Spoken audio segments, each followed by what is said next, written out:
So at NYU, I did a music business degree. Okay. Because I had to convince my Indian parents that this is a business degree. I'm not trying to be an artist. I had to like trick them, you know.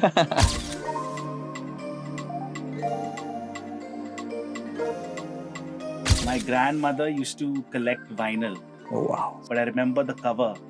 You know, it was a Prince cover, bro. Oh wow. Prince cover. So Crazy. my Indian grandmother, but no one was making music, making house music. So I was like, look, we need to start making house music and showing people what is real house music. So then the Indian crowd, I realized they want more drama. Whether that's soulful or whether it's hard, they don't want like monotonous loopy tracks. He just came to my gig and just that there was no plan, and he just took 2 shots of like whiskey and just started playing. We are as good as the Europeans, trust me. Americans, there's some producers where we have to bow down and show respect because it came from there. So we're here at the Windhouse Record Studios with the founder of Windhouse Record Studios, Hamza Rahimtula. Actually a founder of many things, no? Windhouse Record Studios, Beats Beyond Borders, AQI, the Wine and Only Festival. Co-founder. My boys over here, Warehouse Mix represent. Exactly. So, yeah, I mean, clearly you are a super musical guy, hence, you know, all these things. So can you tell us a little about, you know, where this passion came from? And I'm not yet talking about you being a DJ, but just music in general, you know? Because I think it starts from listening and then moves there, right? Yeah, sure. My grandmother used to collect vinyl. Oh, wow. So she used to collect. I remember when I was a kid, I remember she handing me this vinyl and saying, listen to this. And I must have been like 5, but I remember the cover.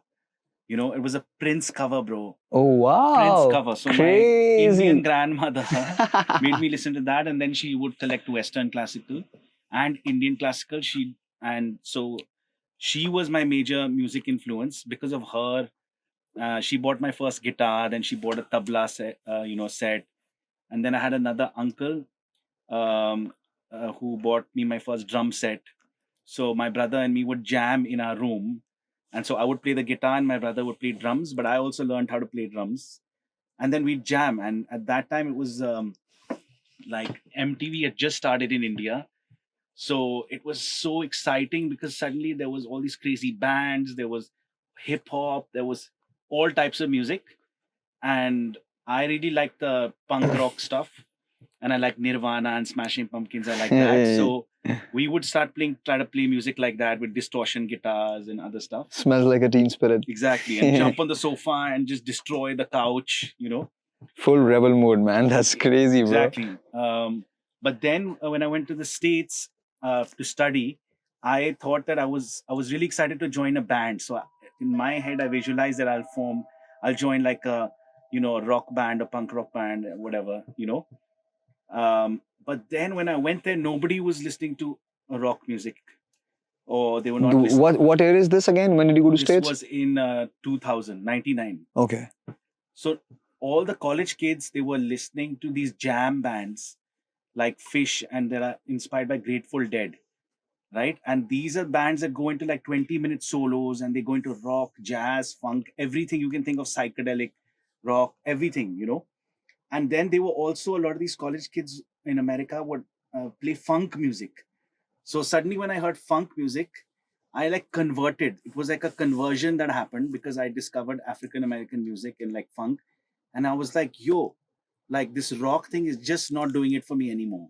So I just dumped the rock stuff, even though I have a lot of respect for it. And, you know, and it's amazing genre. Yeah, I mean, it's you go through transitions in your life, you know, and that's when the particular music genre hits you. So it's understandable. A lot of respect for that. But like funk, the grooves that were there in funk, like the bass lines and the guitar licks and the drums, was so infectious that I just fell in love.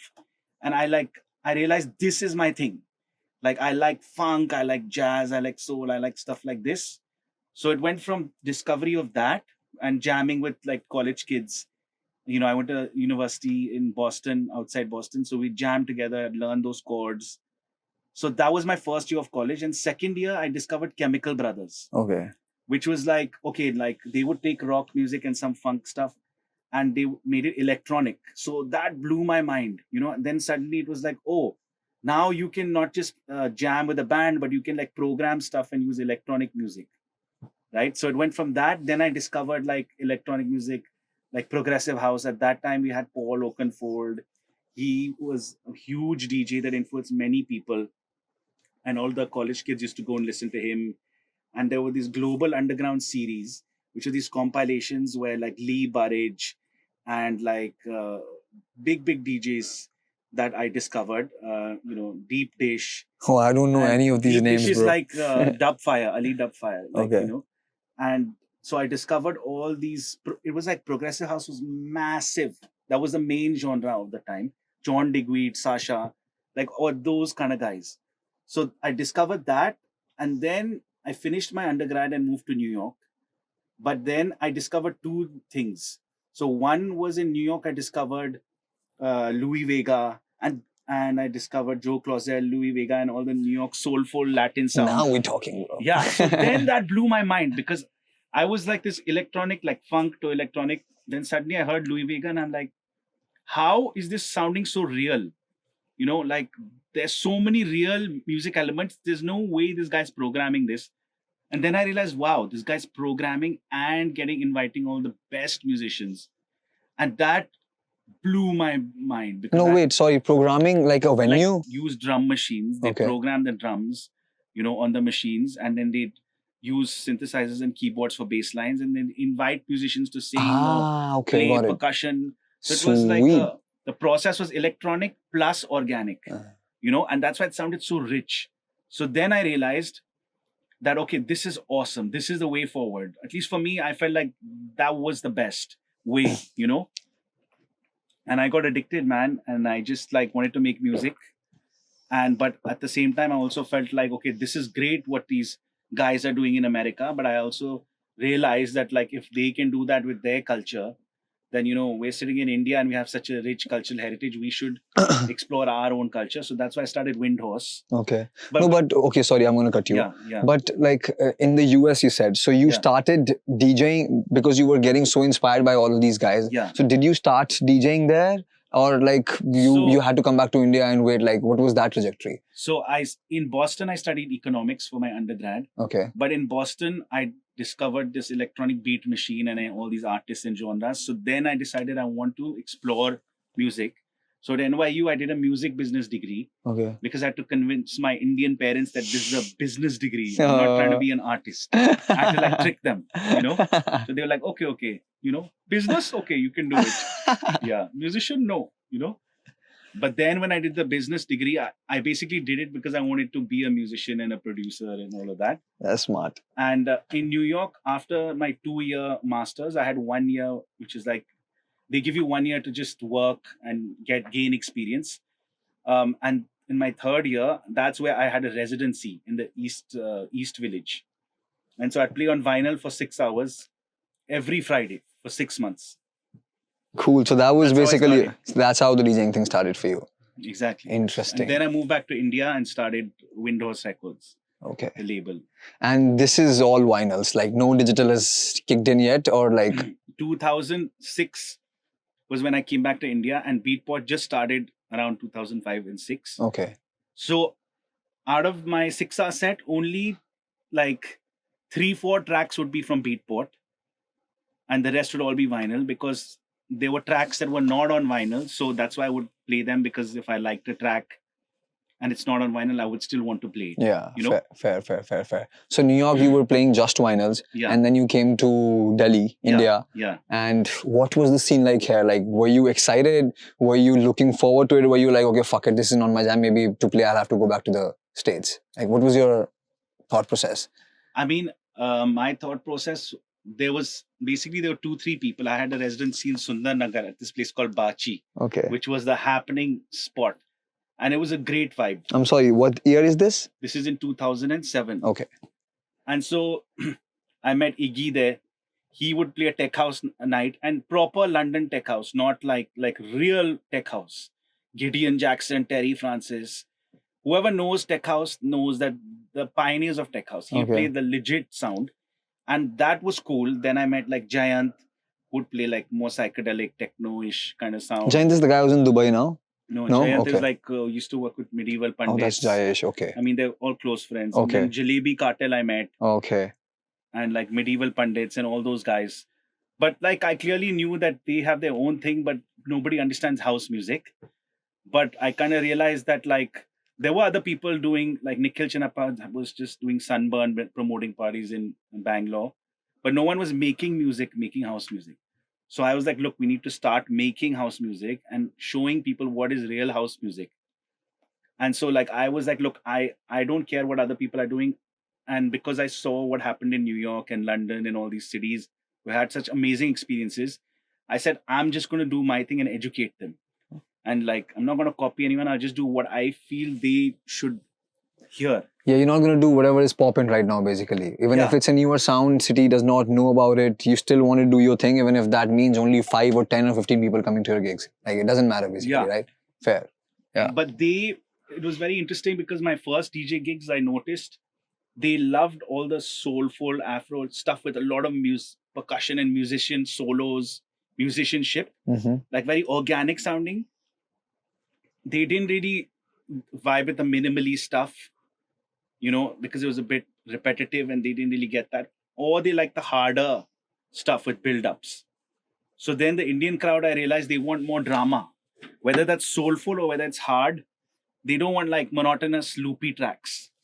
So they were responding basically when I was playing. So that's how I was able to play more and more places because, Indians are musically, they get it, they're intelligent, Mm-hmm. So they pick up when they hear something good, they like pick up because music is universal, no? If it's good music in any genre, a human will react. For sure. So they were reacting, and then I was getting that response, and then I just built on that, started playing in other cities, and So even the other cities were happening back, like it was properly happening back then. It was not just Delhi or Mumbai popping, but other cities like were also where you were getting bookings, and the word was getting around easy also. That okay, this guy has come and he's playing some cool stuff, so promoters are getting to know about you and they're booking you also. That's pretty interesting, man. That's a cool setup, like. I mean, it was cool for 2007 to 2009. Okay. But in 2009, I met a friend of mine. His name was Manu, and Manuel from Portugal. He was traveling in India, and he's an amazing Latin Afro percussionist. So basically, we met randomly through a friend, and we teamed up. We just did a gig for fun, and the crowd went crazy. So then, basically, we started to then tour in India, and people started to book us because we were doing something so unique for India. India hadn't seen that kind of So this jam is before. this is basically you DJing and this guy on like percussion instruments doing like live shit. Yeah. Crazy. And so this basically gives you a whole circle to what you saw in New York also, like Louis Vega and all these guys doing that drum machine shit and getting instruments, like live instruments Exactly. involved. So you got inspired from there, found this guy and started doing that show. And it was quite a hit show also, right? Like people were like really booking For you. 10 years, we toured regularly in India for like 2-3 months for 10 years. Crazy, So man. I had that. And then more than him was like the Rajasthan folk stars. Yeah. I met them like around the same time. And that again was a mistake. Basically, I met Jassu Khan in this Jaipur Literature Festival. Okay. Khartal player, amazing. I'd never seen the Khartal before. And the movements that go, you don't just play it, you dance with it. So I was mesmerized and I just took his number. And then he came to Delhi. I thought he's going to come to the studio to jam. But he just came to my gig.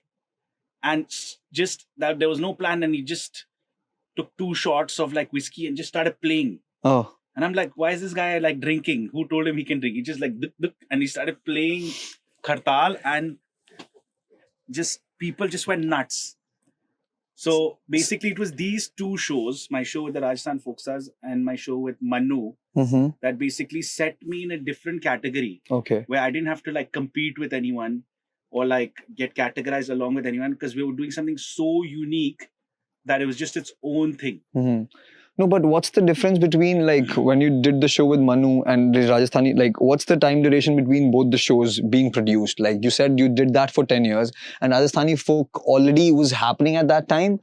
It was happening, a few shows would happen regularly. Okay. But the focus was on Manu. Okay. But after COVID, we switched up the focus and we understood that like Manu's duration was great for those 10 years and he's still a very good friend and We're still in touch, but Yeah, no, like, because I'm sorry, but that show has a lot of history also, because you used to involve like a lot of dancers also at the show, and one of our really close friends also used to like perform yeah, at your show. So Rian, yeah, yeah. Ria, Sai. We did a show in Switzerland in this Electron Festival. Okay. So it was Manu, me, one other Rajasthani folk stars. We combined it, and then Rhea and her friend. Ah, Yeah. interesting. So you have this cultural angle basically attached to you for a long, long time then. Like, yeah. I mean, I'm a house head, so it's not like I only make Indian music or like I only want to make like world music with house music. I love disco, funk, like just all types. I like all types of house music. Hmm. But I just also like experimenting with sounds from here and sounds in Asia, and like because I'm here living here, so my environment is like not New York, right? I don't have the best Latin percussionists, so I don't have the best jazz pianists. So I'm working with like what I have here in my environment, Hmm. But yeah, I love to collaborate with people because I'm coming from a musician background. I'm not a full-blown musician. I'm just like a jack of all trades, master of none. But I like to collaborate with people. That's why I like playing with Sanchit, Tartuga for AQI. We've done some really cool sets together. And with Unayana, we're doing this B2B. We formed this thing called Lacquer Society to promote vinyl culture. With Stalwart, with Dynamite Disco Club, we play together. So I like playing with people because it feels like a musician, and it feels like you're interacting. And for me, music was built on interaction, basically. I mean, solo sets of great DJs are amazing for sure because they can get into a vibe and they can take you on a journey. But it's also nice to collaborate with people. More exchange also, no? Yeah. Yeah, this is fun also. That's good, man. Yeah. And what's up with Beats Beyond Borders? Like, when did this idea like hit you, and when did you start to wanted to develop this also, like a magazine or like a e-thing where people can basically connect from all over the actually subcontinent, Asia, because it's Beats Beyond Borders. Yeah. Yeah. I mean, like I told you, I started playing in India 2007. So after playing for 10 years, and touring India so many times, I just kind of realized that like in Asia and there's a lot scenes going on in a lot of different countries, but I felt like nobody's connecting with each other musically. They're just like in their own scene, and then they're connecting with people from the West because they want to invite them to play, but they're not interacting with each other. So I just thought that like it'd be interesting to connect the dots and everyone get to know each other, and like that was the concept to start Beats Beyond Borders. And we did it for a few years in our own little way, but we were not focused because there was so many things going on. But now, like we have like with you guys coming on board, we feel like now is the right time because I feel like now in Asia there's a lot of talent, really good DJs and producers. Before there were not so many, so maybe that's why it didn't happen before. But now is a great time because in India, Japan, obviously there's been great artists for a while, but India there's amazing artists now. The other subcontinent countries also, in other Asian countries, there's some really good artists, DJs. So I feel like this is the right time to like connect. Yeah, I think it's very important to have that cultural talk also going on. And I think that is the point of these interviews also, so that the people who are watching it can actually get to know the DJ or the musician involved from a different, like, just because they've only seen you either on the dance floor or, like have had a personal conversation. Some people might not have had the chance to have a personal conversation with you. So I think it's very important for the people to have a personal touch with their local heroes, local dance floor heroes specifically, so that the next time they go to their sets, they relate more. And I think with Beats Beyond Borders, that is what we can sort of do also, talk to more people, bring those more DJs forward so that all these people have a personal connection, and that is not just connecting to Delhi, the whole country, and eventually Asia also. Like, yeah, I mean, I feel like there's a lot of talent and there's a lot of interesting DJs and producers in many cities in India, and there's a lot of interesting crews doing things in different cities.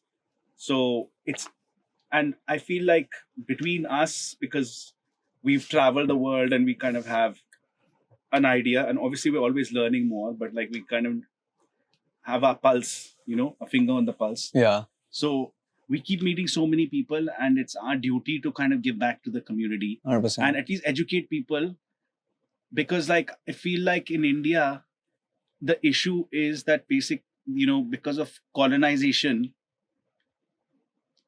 they look at the West in an unhealthy way, where they're too obsessed with the West. Hmm. It's very important.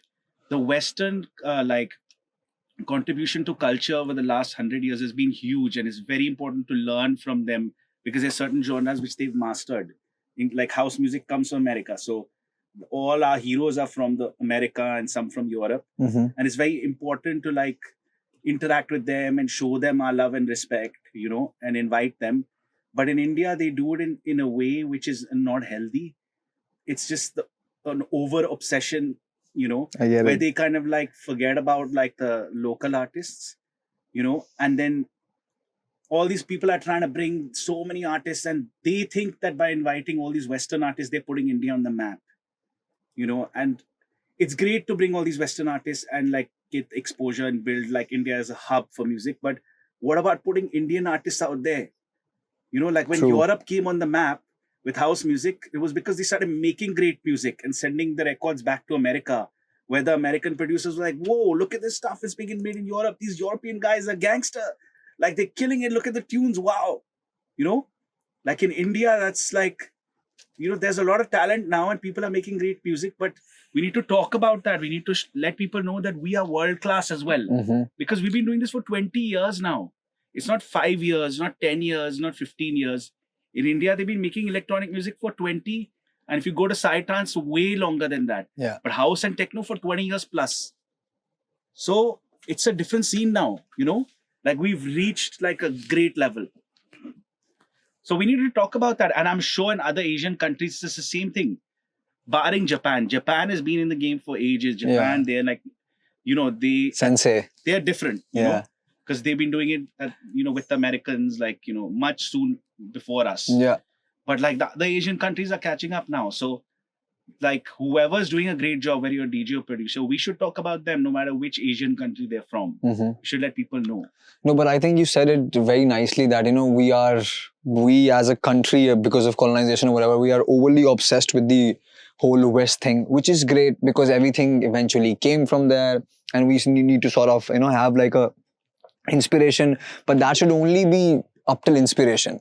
That we get inspired and then we come to India, or we, come back to our country, and then we just try to mold and tweak it in a way which makes it understandable for our people also. Because my grandfather or my grandmother or my mother, or even for that matter, even my sister, she's not gonna maybe some music that is being produced in Detroit. But if she hears some elements or something which is a bit Indianized, then they will relate to it, and they will also want to be like, okay, what is this? I'm intrigued. So I think it's very important to have that full circle moment, instead of just being like, okay, it has happened there, it is great, and we're just going to copy that, or do something like that. So Yeah, for sure. But people think that we're talking about just Indianizing house music. okay. What I think what we're saying is, what we should make it clear, that the Indianizing house music is just a part of the cake. Hmm. Let's say it's 30%. Okay, that's interesting. Okay. Or 20% or 30%. The whole cake should be about house and electronic music. We're house heads, so we're talking about house music. Hmm. But if people want to make disco or house or techno or tech house or acid house, they are making everything in India, But for example, if you go to Australia, right? Yeah. For example, and you're they're not making Australian house music with didgeridoos. Yeah. They're just making house music, So why do we have to put that pressure on ourselves that we have to make Indian house music? Of course we have to make Indian house music because we have so many instruments and such a rich cultural heritage. Mm-hmm. But that's just how, like I said, 30 to 40% should be that, or you can argue 20 to 40%. But the rest of the 60% should just be Indians making good house music, which is as good as anyone else, and people accepting that and saying that, cool, it's a producer from India, and it's a DJ from India, and that DJ should be playing all over the world.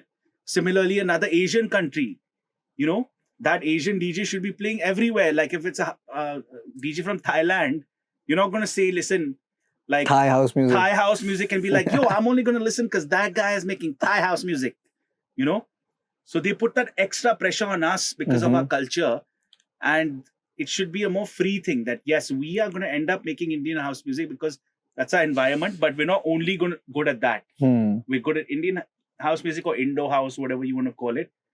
But we're as good as you guys. Maybe not the Americans, but definitely the Europeans, because house music didn't come from Europe. We are as good as the Europeans, trust me.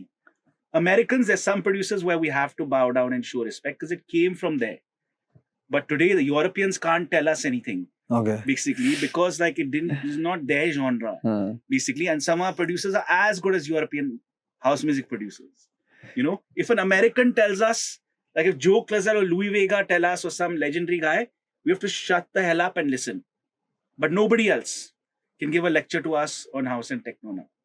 Crazy. They can't. That's coming from a lot of confidence, bro. I like it. No, bro, that's real. Like, why India's coming on the world stage in every way as an economy? You know, like we have to let people know and be like a little bit like, let them know that our artists also have some weight. You know, and the thing is that I feel like over here, the local, now we're seeing local people support the local artists also, right? But that has to happen way more because when people see that outside, that like, you know, they see how, like in our parties that you do and we do, it's all local DJs and local people, but it's such an amazing vibe. No, for sure. Right? Because it's good music. It's just good music. Yeah. We're playing some Indian house music, we're playing other all genres, but it's just a great house music party. Anyone, if you plonk any American guy there or any European guy who comes to that party, will have a great time and he'll be like, yo, this is amazing music. Taste of home. Yeah, he'll be like, this is so good. Yeah. You know? So that's what I feel like. People just need to know that the music level here is high now in India, and it's as good as anywhere else. No, for sure, man. I think it's a very interesting point what you said, because for me also, you know, like if I listen to like house music coming from like, if I imagine like house music coming from India, then I actually imagine it with all those Indian elements and all of that. But it's such a cooler perspective that it should not, like, we should not have this sort of pressure that we should all only produce music with the Indian influences just because we have such a rich culture and rich heritage. Like producers should be left on their own will to produce just house music. Maybe it has Indian element into it. Yeah. Maybe it has, I don't know, like Thai element to it. It can have like any sort of element which basically inspired you. Yeah. But for sure, like some Indian, if this track is Indianized in a way that there are all those Indian instruments and all of that, you know, like things in that track, then it definitely appeals to more Indians. It sounds like it's somewhere else, no? For sure. I mean, look at Unayana's new album that's coming out. It's a masterpiece. Yeah. You know, he's done such a great job. Vinyl's available in Delhi and around the country. Yeah. And like the guys Kunal and Kahani from Indo Warehouse, they are the ones that are building this whole Indian movement abroad. You know, and now they are looking to us to contribute to their movement that they've built. So there's already that Indian movement happening, basically. But like, yeah, like I said, that it's an exciting time because that whole Indian movement is happening. But then there's other labels like Dynamite Disco Club that's from India, and they're constantly in the Traxsource top 100. Traxsource is like one of the best platforms for house music, and they don't make Indian house music, but they are like all their tracks are playing all over the world. It's just like funky disco stuff, you know, and housey stuff.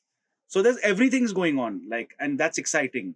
And like you said, should be a natural process. If someone wants to make Indian house, there's not that much Indo house, so there's a lot of room to really make that genre grow. I'm sorry, but hasn't that been already happening for a long time also? Like this Indian house music, or like, because house music has been here for a long time.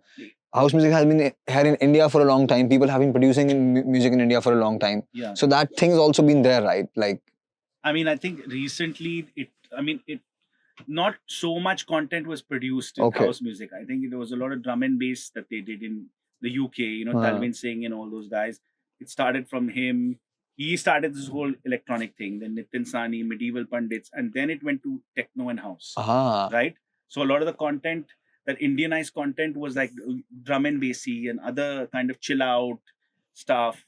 So in Psytrance was happening, of course. Yeah. Like, so, you know, stuff like Prem Joshua and like other Westerners that came that incorporated Indian instruments. But like in house music, there's not that much content still out there. There's a lot more that can be done. Now these Bollywood guys are trying to like use Yeah. Afro beats and do that. But that music cannot be played at like international festivals. That can be played at Indian weddings.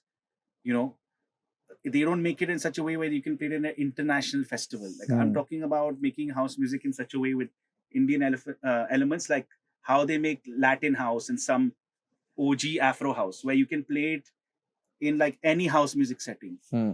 It's not like wedding music, you know. It's so funny to me. You were just gonna say Indian elephants instead of elements. Indian elephants and Indian elements, both we need. Mhm. Yeah. So, talking about things picking up in the country, things sort of coming back also, vinyl's also coming back.